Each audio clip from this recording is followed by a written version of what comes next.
मैंने शॉप खोली थी, पापा अपने सबने पैसे लगाए थे और शॉप खोली है। पहले तो चल रहा था, शॉप काफ़ी अच्छी चल रही थी, तो मैं किस चीज़ की शॉप खोली है? वर्मा स्टेशनरी की शॉप है। कितने टाइम पहले खोली थी ये शॉप? ये सर अब मुझे 3 इयर्स हो चुके हैं। उसमें वो जो फर्स्ट ईयर था ना, वो काफ़ी अच्छा चला मेरा। बस सेकंड ईयर से भी थोड़ा चलने लगा, पर थर्ड ईयर में जो अभी चल रहा है बहुत लॉस हो गया है। तो इस वजह से मैंने अभी जॉब पकड़ी है और जॉब मेरे को 25,000 सैलरी मिल रही है, बट उसमें 5,000 चली जाती है कन्वेंस चार्ज। और मेरे को ना उसका जो पैसा जो मेरी जॉब से आ रही है वो मुझे लगाना पड़ रहा है वहाँ पे भी। दुकान आपकी अपनी है? हाँ, मेरी खुद की दुकान है। कितनी बड़ी दुकान है? ज़्यादा बड़ी नहीं है सर, एक हॉल टाइप का है। तो वो दुकान अगर आप किसी को रेंट पे देते हो जी, तो कितना रेंट आ जाएगा वहाँ से? 4,000 आएगा सिर्फ जी। तो सेल कितनी हो जाती है वहाँ से? अभी धीरे धीरे करके वहाँ पे मतलब कॉम्पिटिशन ज़्यादा हो गए हैं, तो उस वजह से जो मेरा बिल्कुल डाउन हो गया है सर। आप कितनी सेल हो रही है आपकी? अभी तो सर बहुत कम हो गई है, 1,000 ऐसे भी नहीं हो रही है। इसलिए मैंने जॉब पकड़ी कि बिकॉज अभी घर में भी कोई नहीं है जिसको उसको कर पाए। उसको संभालता कौन है अगर आप जॉब कर रहे हो तो? अभी तो भाई संभाल रहा है। और जो आपका भाई है अगर वो कहीं पे जॉब करता है तो क्या उसको भी कुछ सैलरी मिल सकती है? हाँ, मिल तो सकती है सर। कितनी मिल जाएगी? उसको भी 20 तक तो मिल जाएगी, 20 से 22 में मिल जाएगी। क्यों, उसने कुछ किया हुआ है? वो भी 12th पास हो चुका है अभी। तो 12th पास पे 20,000 कहाँ से मिल रही है? सर है, मेरी कंपनी है ना, मैं उसमें करवा सकता हूँ। आपकी कंपनी है मतलब? मेरी कंपनी नहीं, मतलब जिस कंपनी में मैं हूँ, जिस कंपनी में आप जॉब करते हो? हाँ, उसमें करवा सकता हूँ। तो 4,000 रुपये महीने का रेंट आ सकता है, प्लस आपके भाई को भी मान लेते हैं 15-20,000 रुपये महीने का मिल सकता है। तो मोटा मोटा आपको 20,000 रुपये महीने का तो नुकसान हो रहा है अगर वैसे कैलकुलेट किया जाए तो आप कह रहे हो वहां पे स्टेशनरी शॉप्स और खुल गई हैं जिसकी वजह से प्रॉब्लम आ रही है। जब शुरू में आपने खोली थी अकेले आप ही थे वहां पर? सिर्फ मैं ही था अकेले वहाँ पे। तो क्या वो एक मार्केट है जहाँ पे आपने खोल रखा है या अंदर छोटी सी गली में कहीं पे खोल मार्केट रखा है सर वो, बट मेरे को देखते देखते ना, और जिन्होंने वहाँ पे कंपटीशन में और खोल रखी है, अब खोली है। और वो आपसे बड़ी होंगी? हाँ, वो मेरे से बड़ी है। तो लोगों को वहाँ ज्यादा वैरायटी मिलती होगी? वो जो स्टेशनरी का सामान है ना, वो उन लोगों का बहुत वो कर रखा है, मार्जिन बहुत गिरा रखा है उनका, तो इस वजह से पूरा डाउन हो गया सर। तो मैं ये समझ नहीं आ रहा है सर, मैं जॉब करूँ या फिर जो वो स्टेशनरी का बिजनेस है उस पर ध्यान दूँ, क्योंकि फर्स्ट ईयर में तो प्रॉफिट हुआ था उसमें काफ़ी अच्छा। साइकोलॉजी में एक टर्म होती है जिसको बोलते हैं एंकरिंग बायस। वो क्या होता है कि एक बार आपको एक एक्सपीरियंस हो जाता है लाइफ में, या तो पॉजिटिव या नेगेटिव, वो आपका एक तरीके से एंकर बन जाता है। उसके थ्रू आपका जो माइंड है, आपके जो थॉट्स हैं वो चलने लग जाते हैं। यानी हुआ क्या कि पहले साल में आपको कुछ प्रॉफिट हो गया तो वो आपका एक तरीके से एंकर बन गया।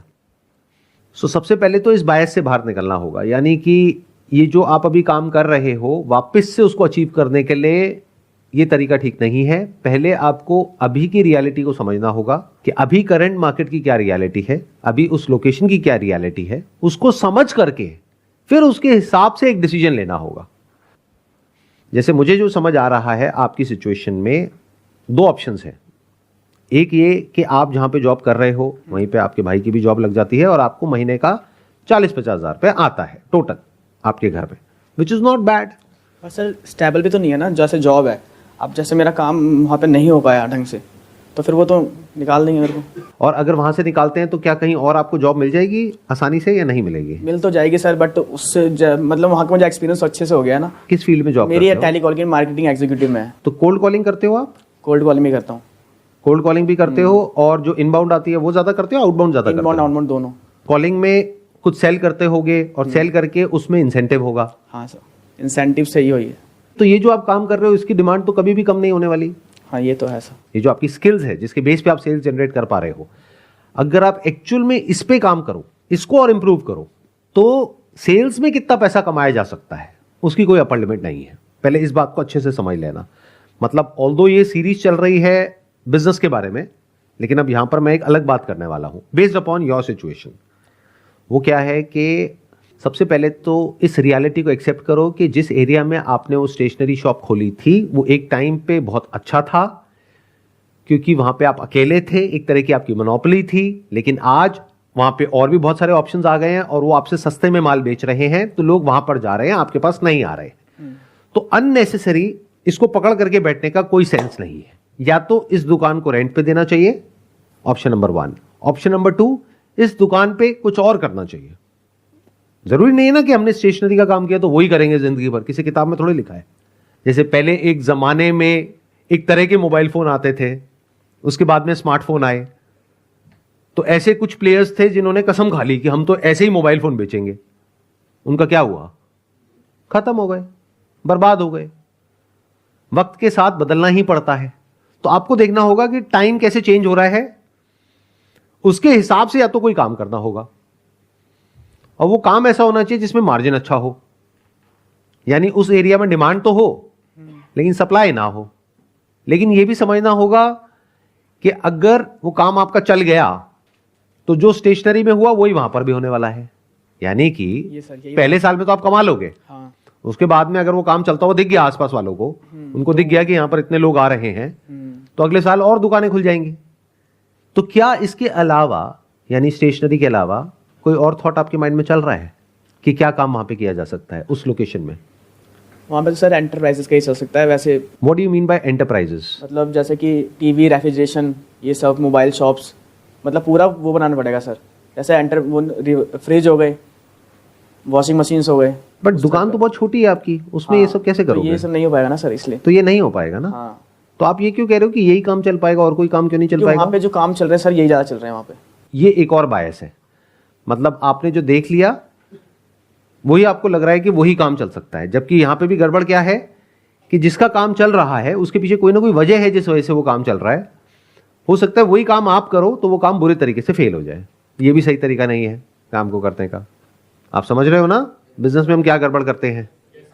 या तो पास्ट में सक्सेस मिल जाती है उसको रिपीट करने की कोशिश करते हैं जबकि टाइम बदल चुका है। एक गलती हमने ये पकड़ी, दूसरी क्या कि उस एरिया में हमने देखा कि ये दुकानें चल रही हैं तो हमने भी खोल दी। बट वहां पर हो सकता है कि वो दुकानें जो चल रही हैं वो साइज में आपकी दुकान से बहुत बड़ी है, उनके पास में बहुत पैसा है लगाने के लिए, वो बहुत पुराने हैं, उनका एक रिलेशन ऑलरेडी बना हुआ है, उनका एक ट्रस्ट है, उनका एक नाम है, जिस वजह से वो चल रही है। और ऑलरेडी इतनी ये वाली दुकानें खुल गई है कि आप खोलोगे तो पहले ही पता है कि वो नहीं चलने वाला। ये भी है सर। देखो ध्यान से सुनो, ध्यान से समझो।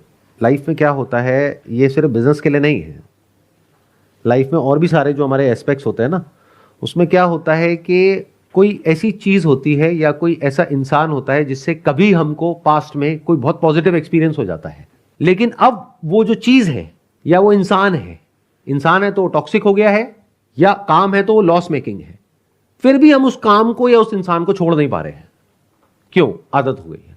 या फिर ईगो है कि दुनिया क्या कहेगी, लोग क्या कहेंगे कि देखो काम किया और फेल हो गया तो मैं तो इसी काम को चला के दिखाऊंगा, मेरे ऊपर फेलियर का ठप्पा लग जाएगा अगर मैंने इसको बंद किया तो सबसे पहले तो ये जो बायस है ना आपके दिमाग में जो बैठा हुआ है, इससे बाहर निकलना पड़ेगा। वक्त बदल चुका है, इस सच को देखो और मूव ऑन करो। या एक और भी रीजन होता है इसको पकड़ करके रखने का, वो भी बता देता हूं क्या होता है। महीने का 1,500-2,000 रुपए 3,000 रुपए तो आ ही रहा है, तो आप या आपके घर वाले सबके माइंड में क्या आएगा कि आता हुआ पैसा क्यों छोड़ना है, आने दो ना, कुछ तो आ ही रहा है। यही सर। तो इसके लिए आपको क्या करना होगा, इस थॉट से निकलने के लिए आपको एक पेपर पेन लेकर के बैठना होगा और एक बेसिक कैलकुलेशन करनी होगी कि भाई अगर मैं इस दुकान को एज इट इज रेंट पे देता हूं तो मेरे को 4,000 रुपए महीने का आएगा। तो अगर 7-8 हज़ार रुपए की महीने की सेल हो रही है, उसमें सारे खर्चे निकाल दो। अभी भाई की सैलरी की तो मैं बात ही नहीं कर रहा, जो इलेक्ट्रिसिटी है, स्टॉक कहीं से ले करके आना है, उसमें भी खर्चा होता है, कुछ स्टॉक कई बार खराब भी हो जाता होगा, वेस्टेज भी होती होगी, कुछ कई बार रिटर्न भी आ जाता होगा, कई तरह के लॉसेज होंगे जो हमने काउंट नहीं करे हैं। तो मान लो अगर 1,000-2,000 रुपए आ भी रहा है, कुछ करके या बहुत कुछ करके, सुबह दुकान खुलती होगी, शाम तक भाई बैठा हुआ है दुकान पे, तब जाकर के 2,000 रुपए आ रहा है, तो अगर उस दुकान को आप रेंट पे दे दो तो 4,000 रुपए आ जाएगा। तो एक ऑप्शन क्या है हमारे पास में कि इस दुकान को रेंट पे दे दिया जाए और अपना पूरा फोकस किया जाए जो काम आप कर रहे हो उसके ऊपर। और अगर आप कह रहे हो उस कंपनी में भाई को भी आप लगवा सकते हो तो भाई को भी लेकर के आ जाओ, और फिर फ्यूचर में इस काम के अंदर यानी सेल्स के अंदर ये दिमाग लगाओ कि मैं अपने आप को कैसे ग्रो कर सकता हूं। पूरा कंसंट्रेशन इस पे करूंगा, फिर मैं पूरा कंसंट्रेशन इस पे लेकर के आ जाओ। अगर ये अच्छा चल रहा है तो वो अंदर की बात क्या है वो आपको पता है, मुझे नहीं पता, क्योंकि यहां पर आकर के आप सच बोल रहे हो झूठ बोल रहे हो, आई डोंट नो कि एक्चुअल में क्या आपके टारगेट्स अचीव हो पा रहे हैं, क्या कंपनी वाले आपसे खुश हैं, तो वो सच आपको पता है। मैं जानना भी नहीं चाहता कि वो सच क्या है। अगर ऐसा है कि आपको लगता है कि मैं एक कमाल का परफॉर्मर हूं जिस वजह से वो कंपनी मेरे को पैसा दे रही है, तो सेल्स में भाई बहुत पोटेंशियल है, इतना मैं आपको कॉन्फिडेंस से कह सकता हूं based upon my experience and understanding of life and business. At the end of the day every business is selling, even job is selling. हम सब अपने आप को, अपनी स्किल्स को, या अपना जो प्रोडक्ट है, सर्विस है, उसको किसी ना किसी तरीके से किसी ना किसी को बेच रहे हैं। तो बेचना एक बहुत बड़ी स्किल है। इनफैक्ट ये भी कहना गलत नहीं होगा, बिजनेस में सबसे बड़ी स्किल्स में से एक है बेचना। तो अगर ये स्किल आप अपनी इंप्रूव कर सकते हो तो यहां से बहुत पैसा कमा सकते हो।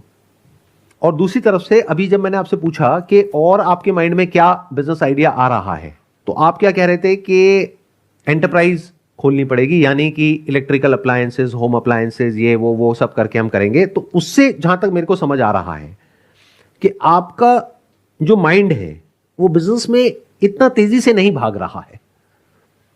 Please don't mind it, I am telling it to you as a fact which I am seeing it right now.